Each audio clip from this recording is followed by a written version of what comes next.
Today we are making chicken Francese. I know I might have butchered how you say that, but it's spelled lots of different ways. It's said lots of different ways. Chicken Francese.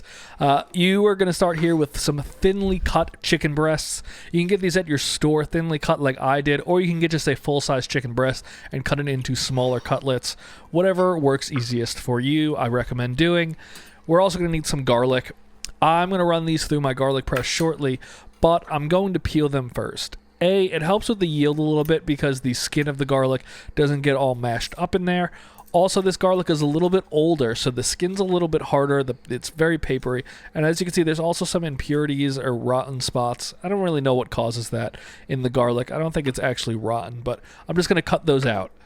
And that's going to make my life a lot easier, and it's also just going to make sure your flavors are still really good. And now we're going to actually push them through the press. Taking the skin off, as I said before, is going to give you just more garlic. You're not going to get as much stuck in there, so run all 3 cloves through. This is a good portion for about 2 people. You can make the garlic any way you want to. You can hand chop it. You can make it into a puree on your cutting board using salt and kind of rocking it back and forth like some people like to do, but that's just how I prefer to do it. Garlic press is more than good enough, and then you could take out all the little bits that get stuck inside there. We're also going to need half a lemon for juicing and half cut into slices. I stupidly cut it open here, which I shouldn't have done, and it made cutting it into slices very difficult. So I don't recommend doing that. It also made it kind of dangerous, so don't recommend it. But this butter fork knife I'm still using is fantastic. Check them out. Not paying me to say that, but it is a good knife. Take your slices of lemon, just make sure there's no seeds in them either, and then you're good to go. I also have some parsley I cut off camera. Now, for later in the sauce, you're going to need a little bit of flour to help thicken it. Some people use cornstarch. I saw on Not Another Cooking Show, I almost said Unqualified Cooking, that's me, mix flour into the butter. I like doing that also. It makes it a little easier at the end to really incorporate it, and I don't find that you need to cook out the flour taste as much when you do it this way. And it just makes it kind of a one-stop shop. You drop this butter in later, and that's kind of what the texture you're looking for. It looks almost like dough. That's when you know you have enough flour mixed into it. And now you're good to go. We are going to now go ahead and bread these chicken breasts. This is a 2-part breading process, not 3. There are no breadcrumbs here. So we're going to put flour into one bowl, eggs into the other bowl. I'm going to whisk them together a little bit, and then at this point, I'm going to add in Italian seasoning. You don't need to do this. You could just add salt and pepper if you want, but I think it adds a nice little flavor to it, and that's all you need to do. At the same point, we're going to come over and add some olive oil into our Dutch oven or whatever pan you want to use. I like to make sure it's an adequate amount because I really like to make sure I'm browning the sides of the chicken when I throw it in there. So get it in there on fairly decent heat. You're going to see I screw that up very soon. But then we're just going to flour these chicken breasts, really thoroughly coat them in flour, shake off the excess, but make sure every little bit is covered. That way you really get maximum binding of that egg yolk or full eggs. You can use egg yolks only if you want, but full eggs there. Really coat them, flip them over, try to keep one hand clean as always with this process. You could use a spatula or tongs if you want. And as you see, when I lay that in there, I immediately know that was not hot enough. If you do it when it's not hot, it's going to stick to the bottom, and you're going to, just like that, lose all the crust. Here are 2 new chicken breasts. As you can see, it is hot enough, and the chicken you can see bubbling right off the bottom of the pan. So just make sure your oil is hot enough, and it'll stick perfectly. Right when you put it in and it's hot enough, your eggs will start to cook. They won't stick. Flip this over occasionally, maybe every minute or 2. You're looking for fairly brown here, but you're going to cook them about 75% of the way. That last 25% is going to be in the sauce at the end. But now just keep kind of flipping them every minute or 2 until you get right about there, the level of golden brown you want.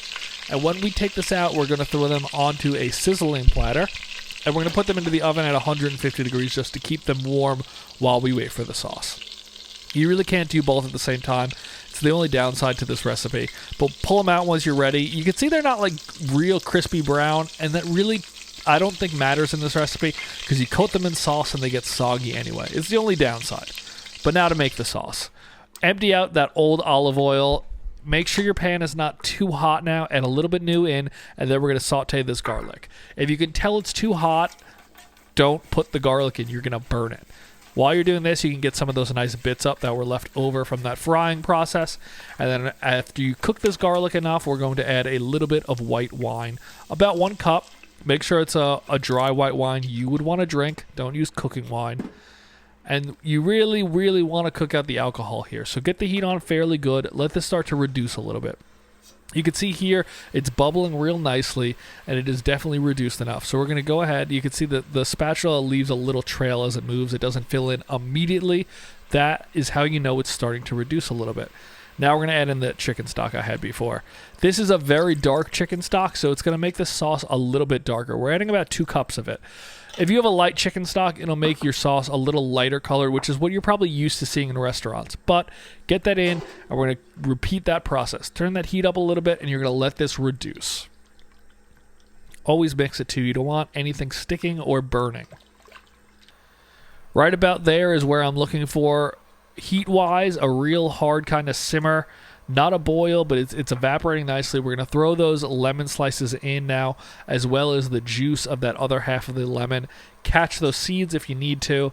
And now we're going to continue letting this go, letting it reduce for another couple of minutes until you really start to see a good level drop. You'll know when it's reduced, trust me.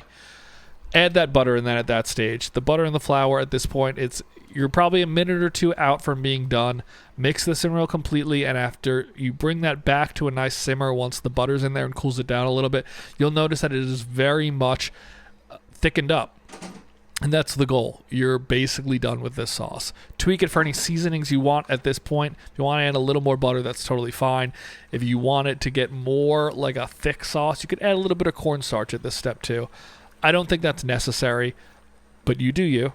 And see, you could tell it's really starting to thicken up nicely here. You don't want it super thick. It is still a very light sauce. It's less than a gravy. But now we're going to throw those chicken pieces back in.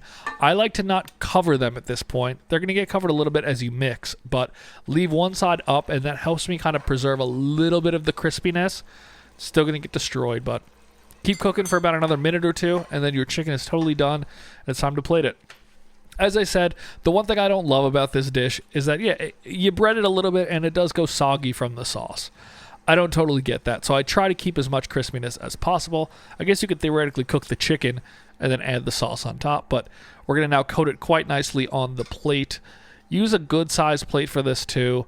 It's a saucy, messy dish. You want to have a lot of plate space to drag that chicken around and really soak up that sauce, and have some bread on the side. Throw those lemon pieces on top also. You can tell how much of them really cooked off, but they'll keep giving it that nice flavor. Top it with some parsley. You're done. If you want to put a little Parmesan cheese on this and you're feeling crazy, go ahead and do it. If you want to add a little olive oil on, also do it. But I'm just going to put on some drops of lemon juice. And there you go. You're done. This is fantastic. It's easy to cook. You'll impress your friends. You can cook these in huge batches. That's why so many restaurants have them and weddings have them. But very easy, very simple, absolutely delicious dish. Check it out. Let me know what you think.